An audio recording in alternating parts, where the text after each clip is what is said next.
On va parler à présent de la photo, Patrice Duhamel, un cliché qui à lui seul aurait pu faire basculer l'histoire de la Ve République. On est à l'automne 1942, 3 mois après la rafle du Veldiv. Le maréchal Pétain pose aux côtés d'un jeune fonctionnaire. Il s'appelle François Mitterrand. L'invitation de Marco Pommier tout de suite. Interview juste après. Si on vous invite, Patrice Duhamel, c'est pour plonger dans l'histoire méconnue d'une photographie. Un cliché immortalisant cette rencontre entre le maréchal Pétain et François Mitterrand, alors âgé de 26 ans. Nous sommes le 15 octobre 1942, à Vichy, 3 mois après la rafle du Veldiv et la promulgation des lois anti-juives. Une image restée secrète pendant 52 ans. Une photo qui, révélée au grand jour au soir de la Libération, au lendemain de la guerre ou dans les années et décennies qui suivirent, aurait assurément bouleversé le cours de la Ve République. Un document suffisamment troublant pour que vous enquêtiez, Patrice Duhamel, vous, le fin connaisseur de la Ve République, éditorialiste politique, ancien directeur général de Radio France et de France Télévisions. À la question « Comment cette photo est-elle restée aussi longtemps dans l'ombre ?», vous répondez « Du fait du silence des adversaires politiques de François Mitterrand, de Charles de Gaulle à Jacques Chirac en passant par Valéry Giscard d'Estaing. 3 présidents, un Premier ministre et plusieurs ministres l'ont eu entre les mains. Pourtant, jamais ils ne l'ont utilisé comme une arme politique. » Non, n'insistez pas. Il ne faut pas porter atteinte à la fonction dans le cas où il viendrait à l'occuper. Pas de boule puante en politique. Ce ne serait pas convenable. De l'ombre à la lumière, le cliché interdit finira par être révélé en 1994 dans un livre du journaliste Pierre Péan. Polémique, onde de choc dans l'opinion publique et dans le camp socialiste. En fin de mandat, François Mitterrand, malade, accepte une interview confession face à Jean-Pierre Elkabbach. Vous allez après à Vichy? Oui. Et pourquoi, alors qu'il y a le gouvernement de capitulation, qu'il y a eu les lois anti-juives, vous allez à Vichy? Pourquoi vous n'allez pas à Londres ou à Alger? Je vous pose la question. On oublie toujours que pendant toute cette période-là, j'étais prisonnier en Allemagne. C'était à 100 lieues de connaître ces choses-là. Sincèrement pétainiste, puis sincèrement résistant, c'est votre conclusion, Patrice Duhamel, symbolisant toute l'ambiguïté de l'ancien président socialiste sur son passé. Cette photographie n'a pas encore livré tous ses secrets. Alors on va repartir de cette photo. 15 octobre 1942, on est à l'hôtel du Parc à Vichy. Le QG de Pétain. Le maréchal est au pouvoir depuis 2 ans. Qui est à cette époque-là précisément, ce Mitterrand de 26 ans, qui le regarde assez respectueusement? Alors, François Mitterrand est arrivé à Vichy à la mi-janvier 42, donc en octobre, il est là depuis une dizaine de mois. Il a d'abord été un fonctionnaire, il a fait de la documentation, etc. Puis rapidement, il s'est occupé des prisonniers. Il était lui-même un ancien prisonnier. Le Stalag en Allemagne. Il avait été fait prisonnier en juin 40, quand il était sergent. Il a fait 2 tentatives d'évasion ratées et une 3e qui a réussi, très courageuse d'ailleurs. Et puis ensuite, il a l'itinéraire, il passe la ligne de démarcation, il va voir sa famille à Jarnac et il arrive à Vichy. C'est la question de Jean-Pierre Elkabbach et c'est une première bonne question, parce que d'autres sont allés à Londres, voilà. 3 mois après les lois anti-juives, le statut des Juifs... Plus de 3 mois après les lois anti-juives, parce que les lois anti-juives, les premières, c'est 40-41. Il ne peut pas méconnaître ce que fait le régime de Vichy, quand il est là face à Pétain. Alors, ça, on le sait aujourd'hui. Quand il dit « j'étais prisonnier, je ne savais pas », c'est plausible. Quand il dit au moment de la photo, en octobre 42, je ne connaissais pas les lois anti-juives, c'est quand même très peu plausible. D'ailleurs, il dit les juifs étrangers, les lois, c'était des lois contre les juifs en général. Oui, il a cette thèse de dire Vichy, que Pétain aurait sauvé les juifs français, c'est très moindre mal. C'est cette thèse qu'on a retrouvée près dans la bouche d'un Éric Zemmour, par exemple. Oui, non, mais qui vient d'être condamné d'ailleurs pour avoir dit que Pétain avait sauvé des familles juives. Voilà. Mais c'est là toute l'ambiguïté. Il est jeune, il a 26 ans. Il est déjà charismatique, ambitieux, cultivé. Quand il arrive quelque part, tout le monde se tait. Enfin, je veux dire, il y a déjà un peu du François Mitterrand des décennies qui vont suivre. Mais il sera quand même décoré par Pétain. Il sera décoré avec la Francisque. En 1943, avec 2 parrains, parce que pour avoir la Francis, il faut avoir 2 parrains, avec 2 parrains qui sont quand même, eux, dans le premier cercle de Pétain. L'un est sous forme d'attaché de presse, et l'autre a même été à un très haut niveau de la cagoule, une organisation d'extrême droite fascisante et militarisée, etc., à la fin des années 30. Donc c'est la période taboue, cette photo de François Mitterrand. Et cette phrase, moi, ce qui m'a fasciné, c'est quand j'ai tout relu. Cette photo m'a saisi, hein, comme beaucoup de gens. Et je connaissais la francisque, etc., comme un peu tout le monde, mais je ne connaissais pas la photo, comme personne ne la connaissait. Hein, mais vous aviez entendu parler d'un document explosif. J'avais entendu parler d'une bombe politique contre Mitterrand à la fin des années 70. Et en réalité, je pensais que c'était la fille cachée de François Mitterrand. Je pensais que c'était Mazarine, qui était née fin 74. Eh ben non, c'était cette photo.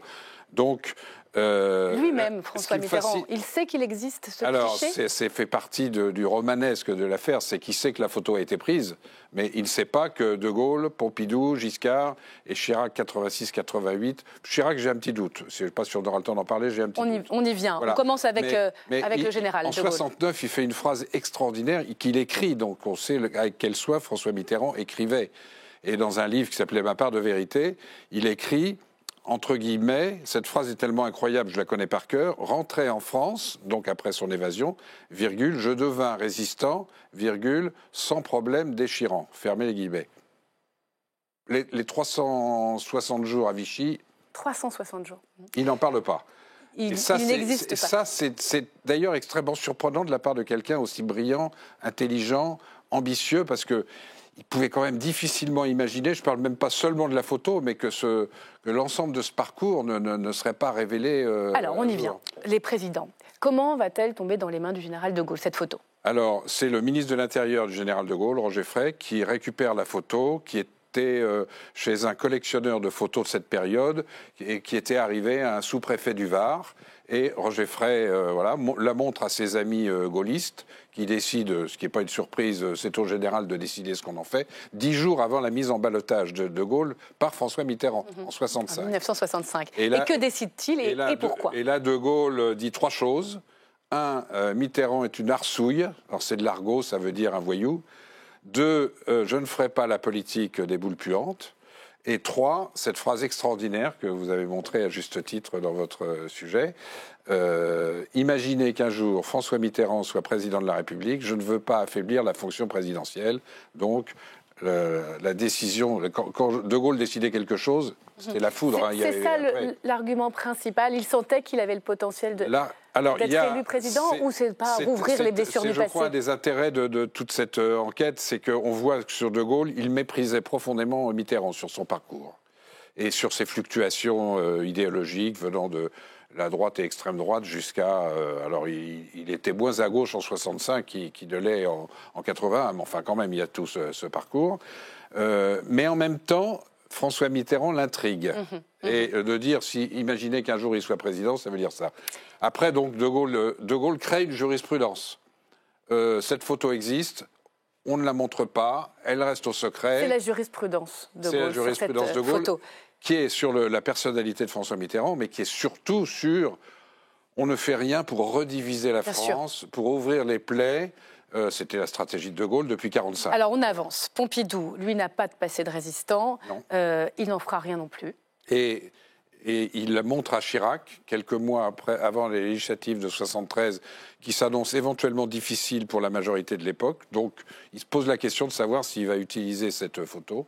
Il fait venir Chirac parce qu'il veut un témoin et qu'il lui fait confiance. Il prend la photo et il dit à Chirac, vous voyez, avec ce genre de document, ce qu'il faut faire avant d'avoir trop envie de s'en servir. Et il la jette au feu. Dans le feu de bois. Et pourquoi Giscard y renonce aussi ?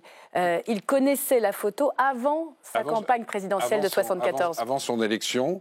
En 1974, ce n'est pas vraiment le sujet, même si la photo arrive mystérieusement au QG, mais elle est tout de suite évacuée. En 1978, je révèle dans le livre qu'il y a un pacte secret qui se noue entre Mitterrand et Giscard à travers des rencontres avec, entre Mitterrand et Michel Poniatowski. Oui, alors ça quand même, quelques mots là-dessus, parce que c'est totalement une révélation voilà, dans le livre. Je suis allé voir les archives personnelles, j'ai pu voir les archives personnelles de Michel Poniatowski pour chercher quelque chose sur la photo, puisque c'est lui qui, la première fois, a montré cette photo à Giscard. Et là, je suis tombé sur ces rencontres secrètes entre Mitterrand et Poniatowski avant la très probable alternance de 78. Et donc, il y a un pacte entre Mitterrand et Giscard de non-agression pendant cette campagne, et Mitterrand, qui pensait gagner les élections et éventuellement, et sans doute, Premier ministre, voulait aussi s'appuyer sur Giscard pour contenir les communistes. Donc, ce sont des archives qui sont historiquement très intéressantes. Et en 81, Giscard aussi avait encore cette occasion, mais c'est Chirac, son meilleur ennemi, je renvoie au lecteur, qui va l'en empêcher, puisque ça joue aussi de savoir que son adversaire, son meilleur ennemi de l'époque, connaît la photo. Voilà, on avance sur Chirac en 88. Lui aussi aurait pu s'en servir, et c'est Charles Pasqua qui lui conseille même de le faire. Réfléchis bien, tu as ce qu'il faut dans ton tiroir. Chirac, il avait la religion de Georges Pompidou, plus encore que du général de Gaulle. À partir du moment où Pompidou avait pris cette position, Chirac, voilà. Et c'était cette phrase que ses proches et que même les Français ont souvent entendu, ce ne serait pas convenable. Il y a dans tout ça aussi la raison d'État, le sens de l'État, et toujours des décennies après, on ne refracture pas la société française. Et d'ailleurs, quand le livre de Péan va sortir avec cette 94. photo, c'est encore des vieux débats qui vont ressortir. D'ailleurs, le premier cercle mitterrandien restera un peu dans le déni. Ce sont les plus jeunes socialistes qui parleront d'un... Et Lionel Jospin, quand même, alors avec son éthique personnelle, son sens de l'État lui aussi, sans entrer dans de la polémique acharnée, mais qui mettra l'accent quand même sur les contradictions. Il a cette phrase que je ne peux pas comprendre, c'est le maintien jusque dans les années 80 des liens avec Bousquet, l'organisateur des grandes rafles. Ce secret va tenir 52 ans. C'est ça qui est fascinant. C'est inouï. C'est ça qui m'a passionné. Alors, j'ai pas mis 30 ans à écrire ce livre, depuis que la photo a été rendue publique, mais de toute cette période qui me passionne, depuis le général de Gaulle, que je n'ai pas connu, mais tous les autres, je les ai connus. Donc, ils se sont confiés, j'ai pu leur en parler aux proches de Gaulle ou de Pompidou, comme Chaban-Delmas ou Olivier Guichard, mais longtemps après, parce que... le secret, il faut comprendre, c'est une génération, en plus, qui a connu le tragique de la guerre. Et donc, il y a des règles qui existent.